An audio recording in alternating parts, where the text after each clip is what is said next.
Hello, my name is Alejandra de la Vega. I use she, her, ella pronouns. I'm originally from Costa Rica. I immigrated here when my mom brought me when I was 14.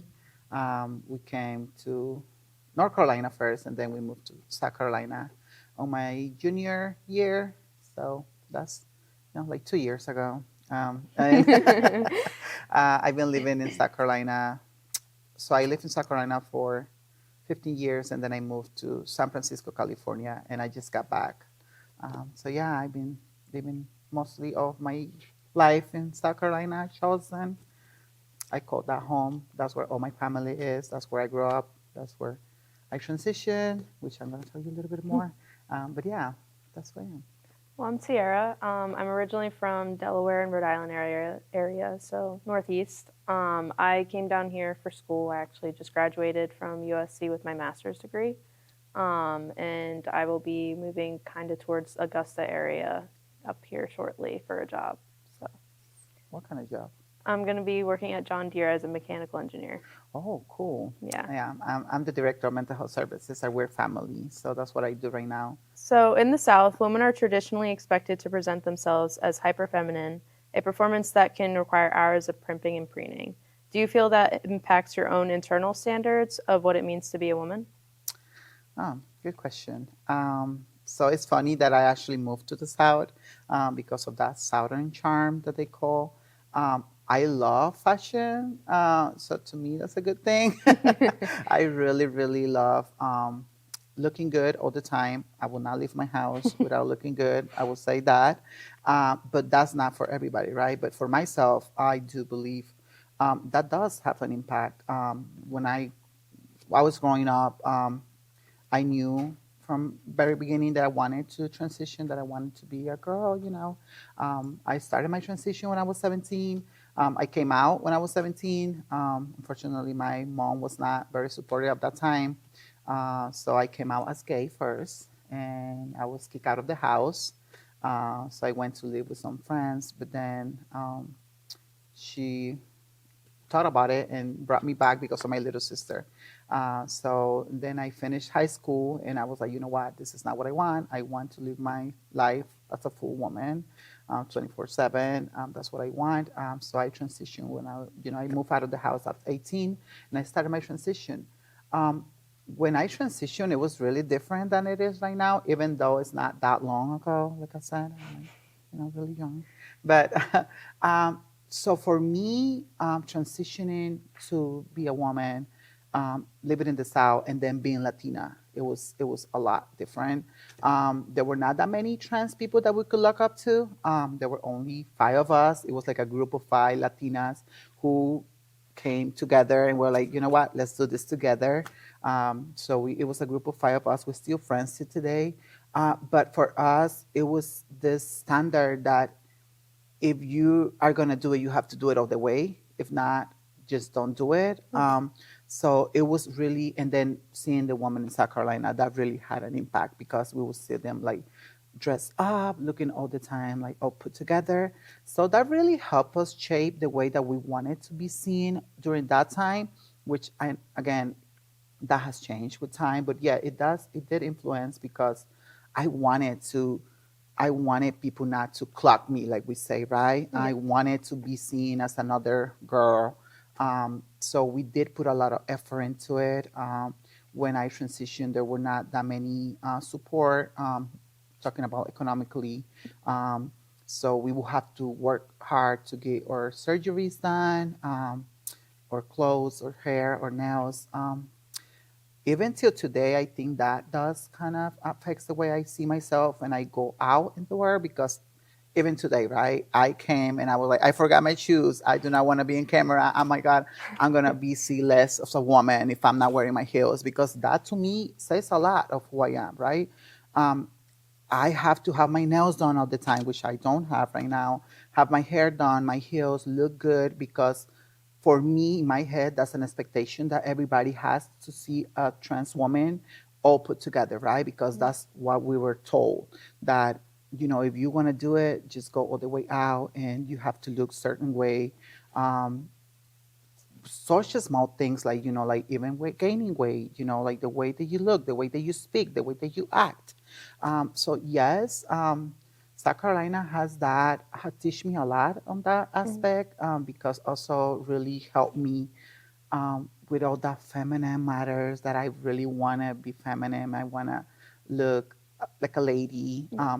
which is something that I really enjoy, but it's not everybody, right? So that also affects other people's perspective of how trans women are seen. Mm-hmm. Because for me, even coming back to South Carolina, I was like, before even I, finished my transition, had all the surgeries done, like face feminization, all of that, I was getting clocked all the time. Like little kids, like 5, 6 years old, it was like, hey, that's a man. And that, I grew up with that. And I guess I learned how to be okay with it, which I shouldn't. And then I moved to San Francisco, and nobody was looking at me because it was so normal in San Francisco. Yeah. And I was like, is there something wrong with me? Like, what am I doing wrong? Like, nobody's clocking me. Like, but it's just that South Carolina has that mentality, right? And then I came back to South Carolina, and now nobody's like even going out with my mom, nobody's clocking me. And I'm like, what is going on? Like, is it me that I'm more passable right now? Or is it that society is changing and people don't really have those high standards of women and trans women? And yeah, so I guess South Carolina um, really affected the way that I think of Mm-hmm. myself as a trans woman, but also helped me, shape me the way that I wanted to be seen. So yeah. Does that answer the question? Yes, that Hopefully. does. Yes, Yes. yes. Yeah. When compared to those same Southern women's beauty standards, do you feel that your form of gender expression leads to people treating you differently? Do you feel that your experience as a woman is less appreciated? I do actually. Having short hair, being more masculine presenting, is definitely harder. Meg is actually the one who cut my hair, from being very, very long down to what it is now. And there has been multiple instances where I have gone out into public and gotten misgendered by many different people. It's kind of just something that I've had to get used to at this point. I don't personally think I look like I have male features, but people see the short hair. I don't really have, anything upper. But it can be difficult in that aspect. And the way that I dress, I don't like to wear dresses or, like skirts and really girly things. I don't do heels. I wear suits. Like that's just who I am. That's what I'm comfortable in. And I do think like in the South, a lot of people see what someone's dressed in, also may be looking at me from behind. I may look obviously more male, but because of my hair, but people will realize that once I speak, I am a female, and some of them don't say anything, don't say sorry, keep going about misgendering me, and like I get it. They're stuck in their own ways, and there's other people that realize once they hear my voice, they're like, "Oh my goodness, I'm so sorry that I just, said that," and try their best to make up for it. But it is something that I've had to get used to. I don't do all the primping and preening, obviously. I mean, like, I don't even wear makeup. I don't do any of that kind of thing. I'll just do my hair and, get dressed. Definitely takes me a whole lot less time. My sisters always made fun of me for that, too. They'd be like, yo, you don't wear makeup. You don't do this, that, and the other. I'm like, I never really wanted to. I never really had interest in it. So, everyone has different things, and that's just kind of how that goes. But I never got misgendered from being up north after getting my hair cut. That hasn't happened. I think obviously up north and northern states, they're more accepting, more open about certain things. And then down here, it is a little bit more eye-opening. But I've been down here for the past 5 years, and it's my home now. That's where I'm going to be staying. So. It's funny that you mentioned your sisters because I grew up with two sisters. One is older and one is younger, and I'm the one who's always doing the most, I guess, as they want to call it. Because it's funny because for me, it's so normal to me that it's not normal to other people that trans women sometimes have to go an extra mile to look put together.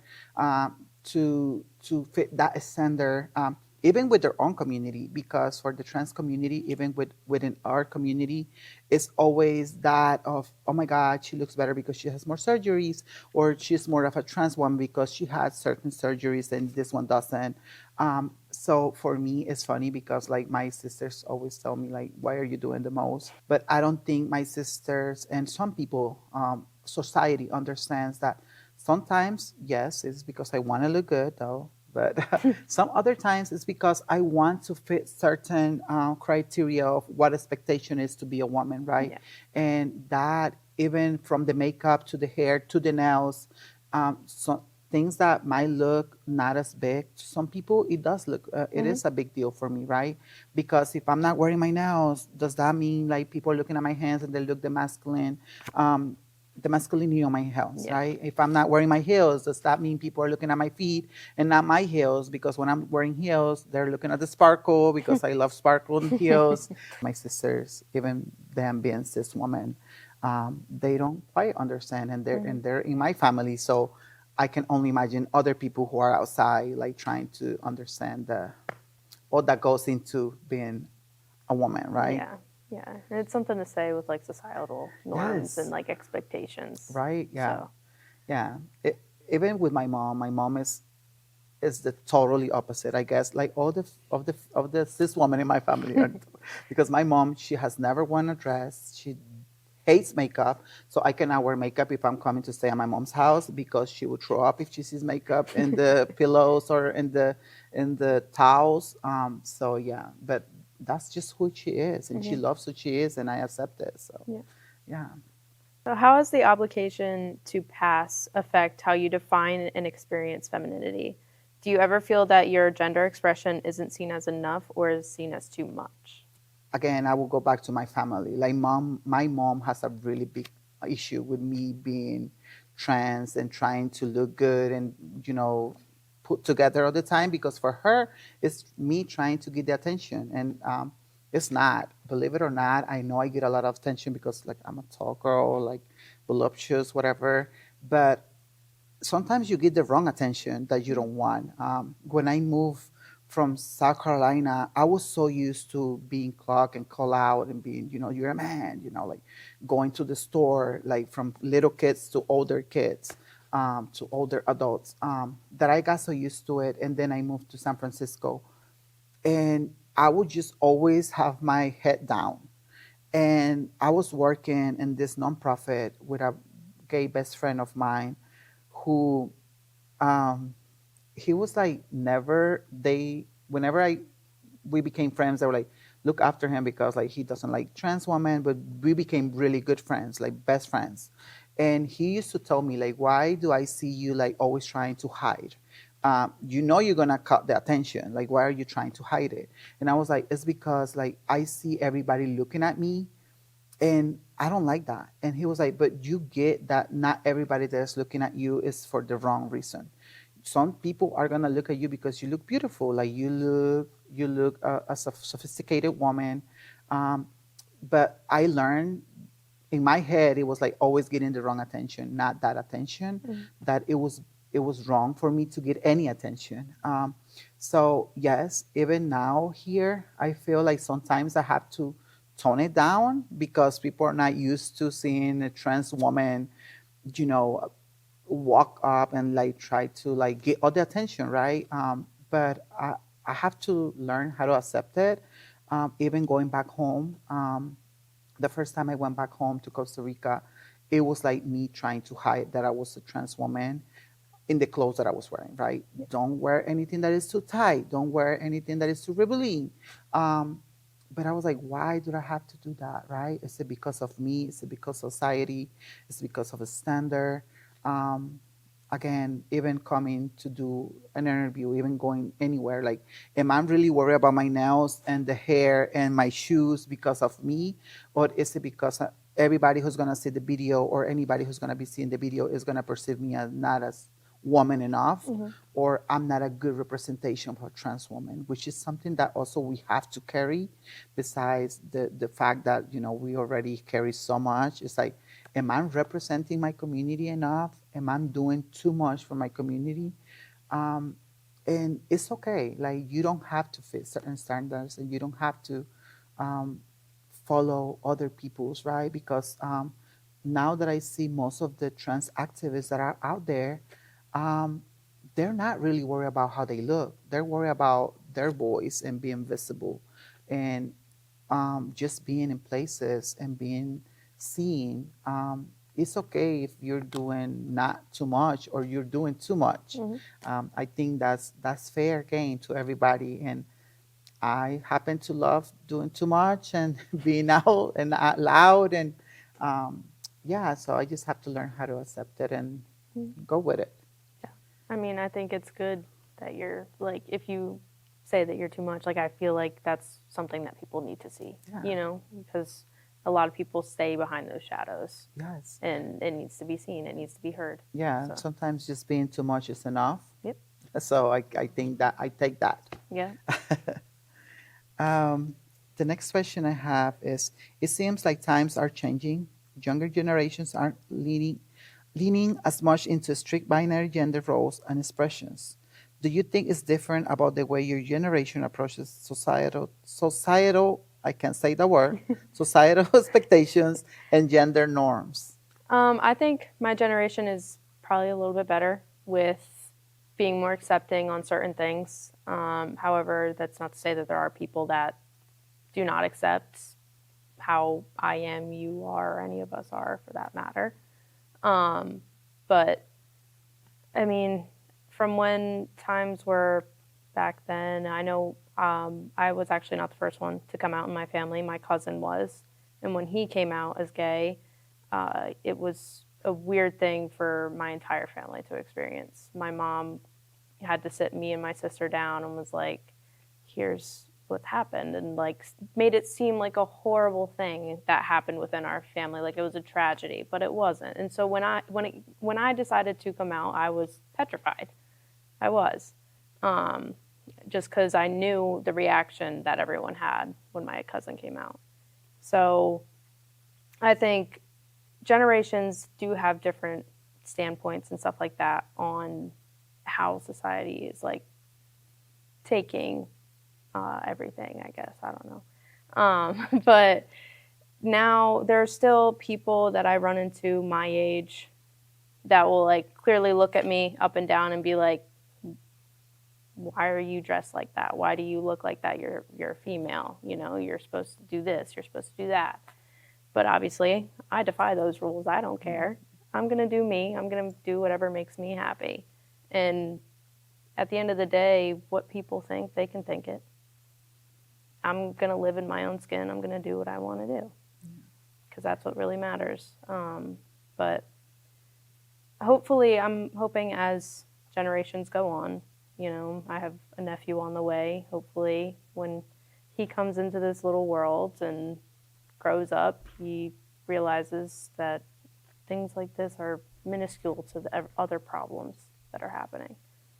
Yeah, and even with our own community, it is so hard because everything is changing so fast that I'm going to accept that me being a trans woman and being part of the community, learning the new terms and how to use the new terms, it's like a continued learning every day, right? Like even I work in this field for I've been working for 10 years, but every day I have to learn something. Like so it is okay.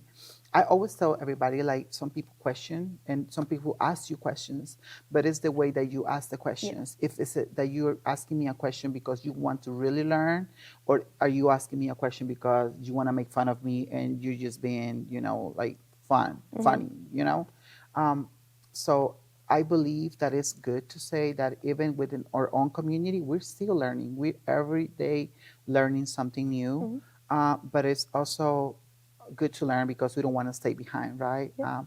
I think that's a good information that we want to share because again, even as a trans woman, I still need to learn, and then also the language, right? Like the language that we use, the way that we use it. Even for me being a Latina, sometimes it's really hard for me to use the they term, right? Because we don't have the AJ in the Latino. We're just trying to learn it now. So, so yeah, that's really good that you mentioned that. Yeah. I think for me, for anybody watching this video and who is looking or haven't find themselves, or are looking to find themselves, is that it's okay to question who you are. It's okay to go to the world and tell them that you are different, that you belong here. Um, there's not an expectation for you to be certain way because you're trans, because you're gay, because you're lesbian, non-binary. Um, just it's also actually good to be different. I think it's okay to be loud. It's okay to be proud. It's okay to be outgoing, but it's also okay. It's also okay to be quiet and not want to show like all of those colors that we have, right? No, I completely agree. Like for people watching this at home or like will watch it in the future, be loud, be who you are. At the end of the day, we all leave our own footprint on this world. You better make it a good one because we all are unique in our own way, and that's what really matters. We can't just go around this world following in someone else's footsteps, doing what they think we should do with our lives. It should be our decision, and we should make it our own. What we're doing here today is actually coming united, come together and show the world that we exist, that we are here to stay, bringing different backgrounds, different races, different generations is already doing the work, and this is what we need. I think for the longest, I speak to my community, the trans community has been in the shadows, and now we're being thrown under the bus. So I think now is the time to be out there, be loud, be proud, and come together. I think this is not a fight that we have to fight alone, and everything that you're already doing is helping us, cross that bridge. So yeah, I think this is what unity looks like. This is what family looks like. Because at the end of the day, like you said, we are all family in different ways, and family doesn't have to be perfect, and that's what is beautiful about family. Yeah, I agree. Family does not have to be perfect, but we can all make a family together, whether, older generations, newer generations coming along. The unity between those, like us all sitting here today, is just really important. Us sharing our own experiences, answering questions that other people will see and hopefully be able to reflect on themselves as well. I want to thank you for sharing a little bit about yourself, a little bit about your life, having this conversation with me. I really appreciate it. I think we can all learn from it. I actually learned from it, so hopefully everybody else does the I same. really appreciated talking to you. I learned so much, and I can't wait to continue talking with other people.